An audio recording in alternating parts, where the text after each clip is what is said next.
The cold wind of December night brushed against the tall glass windows of the penthouse office as the city lights shimmered below like 1,000 silent stars. In that office, on the 52nd floor, sat Ethan Cole, a man who had everything the world called success. A corner office, luxury cars, a private jet, and more money than he could ever spend. Yet, as the city roared with life, his heart remained painfully silent. He stared at the empty leather chair across from his desk, the chair where his father used to sit when he was just a boy dreaming of building an empire. Now, all that remained of that dream was wealth, and loneliness that no amount of success could fill. It was Christmas Eve, a night meant for families, laughter, and warmth, but Ethan's only company was the echo of his own breathing. Right finger if you believe in kindness, second chances, and the power of love that can change lives. Please don't forget to like, comment, share, and subscribe to Stars of Kindness. Your support spreads hope to hearts that need it most. Just as he reached for the glass of untouched wine on his desk, a sound echoed from the lobby below. At first, he ignored it. A busy CEO didn't have time for interruptions. But it grew louder, a soft but persistent tapping of little shoes against the marble floor. Moments later, his secretary appeared at the door, her eyes uncertain, and behind her stood a little girl no older than 7. Her brown hair was tied in 2 uneven pigtails, her pink coat slightly too big, her small hands clutching something tightly, a crumpled $50 bill. She didn't belong in this world of glass and steel. She belonged somewhere warm, safe, and loved. But tonight, she was standing in the empire of a man who'd forgotten what love even felt like. Ethan frowned, confused and irritated. But before he could speak, the girl looked up at him with wide, innocent eyes that carried the weight of 1,000 unshed tears. She stretched her little hand toward him, showing the $50 like it was all the gold in the world, and said in a trembling but determined voice, "Here's $50, I just need a dad for one day." That sentence hit him like a thunderclap in a silent room. It wasn't just the words, it was the raw truth behind them. Ethan froze, unable to speak, as the girl's voice echoed in his mind. For a man who'd faced boardrooms, billion-dollar deals, and ruthless negotiations, nothing had ever shaken him like this moment.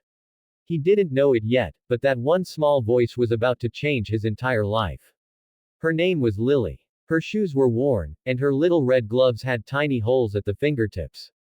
She told him she didn't have a family anymore, at least, not in the way most children did. Her mother had passed away when she was 5. Since then, she had been living with her grandmother, but even that love was fading with time and illness. She was tired of being the girl everyone pitied.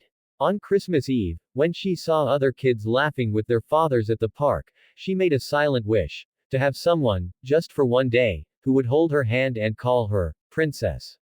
Someone who would look at her not with pity, but with love. Ethan listened without saying a word. Every story she whispered into that large, expensive office cut into him like a sharp blade. The little girl didn't ask for toys, didn't ask for money, didn't even ask for food. All she asked was for a dad for a single day, a stranger to fill a void that life had left too big for her small heart to carry. And in that fragile, heartbreaking request, Ethan saw a reflection of his own empty soul. For years, he'd hidden behind the walls of his empire. He had built companies, won awards, and conquered the business world. But when his own father died years ago, something in him shattered, something no amount of success could ever fix. That's why he never married, never had children, never let anyone get close. Love was unpredictable, messy, and painful. Business was simple, cold, and controllable. But now, looking into Lily's eyes, he felt a warmth he hadn't known in decades. He hesitated at first. A CEO didn't just abandon meetings and contracts for a child he'd never met. But something inside him whispered that maybe, just maybe, this wasn't about her needing a father, maybe it was about him needing a reason to be one. The first place they went was the Christmas fair in the city center. The bright lights reflected in Lily's eyes as she ran toward a carousel, her pink coat fluttering behind her. Ethan followed awkwardly at first, his expensive shoes sinking into the snow. But when Lily reached for his hand without hesitation, something inside him melted. For the first time in years, someone held his hand not because of who he was, but because they trusted him. He bought her cotton candy, they rode the Ferris wheel, and she giggled like laughter itself was healing. The more time he spent with her, the more the layers of his cold heart peeled away. They walked through the city hand in hand. She told him about the Christmas cards she used to make with her mom. She told him about how she wished every night for someone to tuck her in and tell her she mattered. Ethan found himself listening, really listening, to every word. For years, he had lived in silence. Now, every sentence from this little girl's heart sounded like music to him. He didn't realize he was smiling more than he had in years. He didn't realize his chest felt lighter. All he knew was that for the first time since his father's death, he wasn't lonely. As the day turned into night, they sat on a bench by the frozen lake, sipping hot chocolate. Lily leaned her head against his arm, and in that quiet moment, Ethan understood something powerful. Love doesn't always knock in the way you expect it to. Sometimes, it comes in the form of a little girl with pigtails and a $50 bill. But not all stories flow like fairy tales. Just as Ethan's heart began to open, reality returned like a storm. Lily's grandmother had been rushed to the hospital that evening. The social worker who found Ethan with Lily didn't recognize the warmth between them, only the rules of the system. They told him Lily would be moved to a foster home temporarily if her grandmother's health didn't improve. Lily squeezed his hand tighter, tears falling down her rosy cheeks. She begged him not to let them take her away. Ethan felt powerless, a man who could control industries, yet couldn't stop a child's world from crumbling. That night, as he sat alone in his penthouse again, her voice echoed in his head. I just need a dad for one day. But she had given him something more, a chance to be human again. And for the first time, Ethan didn't want to be just a lonely CEO anymore. He wanted to be someone's home. The next morning, Ethan walked into the hospital. He wasn't wearing his expensive suit. He wasn't the untouchable CEO. He was just a man with a heart full of purpose. He spoke with the doctors, then the social workers. When he saw Lily sitting on a plastic chair outside the emergency room, clutching a stuffed bear and shivering in silence, he knelt down to her level and whispered softly that he wasn't going to let her be alone anymore. And this time, he meant it. Weeks passed. Ethan visited her every day. He learned to braid her hair, learned the names of her favorite cartoons, learned that being a father wasn't about perfection, it was about presence. The board members didn't understand why the once ruthless CEO was suddenly spending his time reading bedtime stories instead of running late meetings. But Ethan didn't care. He had found something money couldn't buy, a reason to live. When Lily's grandmother passed away quietly one winter night, Ethan was there, holding her hand. He didn't let her face the darkness alone. And when the social workers asked if he wanted to apply for custody, his answer was simple, a firm, steady yes.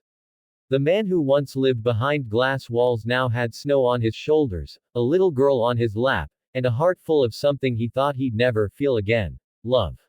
Months later, on another Christmas Eve, the same city lights glimmered. But this time, Ethan wasn't sitting alone in a cold penthouse. He was sitting on the floor of a cozy living room, surrounded by warmth, with Lily beside him, laughing as they decorated their first Christmas tree together. The air smelled of hot chocolate and cinnamon. There was no loneliness in his eyes anymore, only peace. Lily didn't have to offer him $50 now. She had his heart, and that was worth more than all the money in the world. Ethan didn't sleep that night. The city outside was quiet, but his heart roared with something he hadn't felt in years, purpose. All his life, he'd built walls to keep people out. But one little girl with a $50 bill had walked right through them. The next morning, he made a decision that would change everything. He arrived at the hospital not as a CEO but as a man who finally cared. He saw Lily sitting on a chair, her pink coat still too big for her tiny body, clutching a stuffed bear. Her grandmother lay in a hospital bed, weak and fading.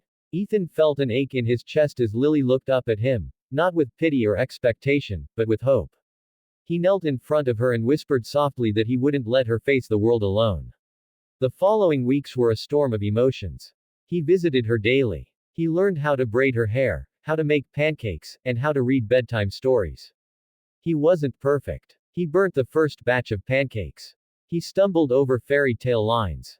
But Lily didn't care. She laughed, and for Ethan, that laughter was the most beautiful sound in the world. The board members didn't understand. They saw a distracted CEO who had lost his edge. But Ethan had found something they couldn't comprehend, love. He wasn't just signing contracts anymore.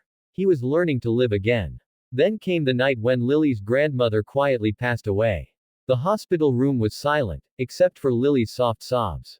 Ethan wrapped his arms around her, letting her cry against his chest.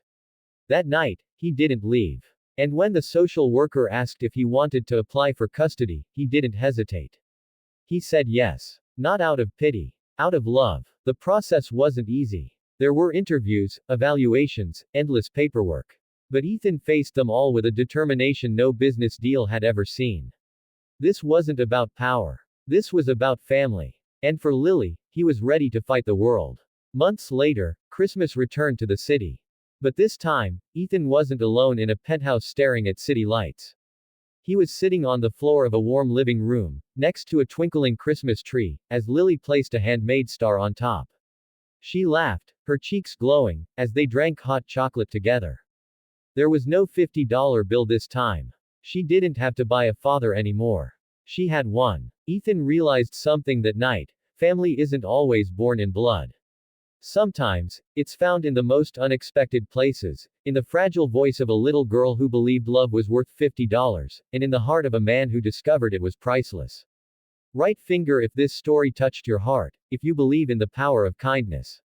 Family and second chances, please like, share, and subscribe to Stars of Kindness.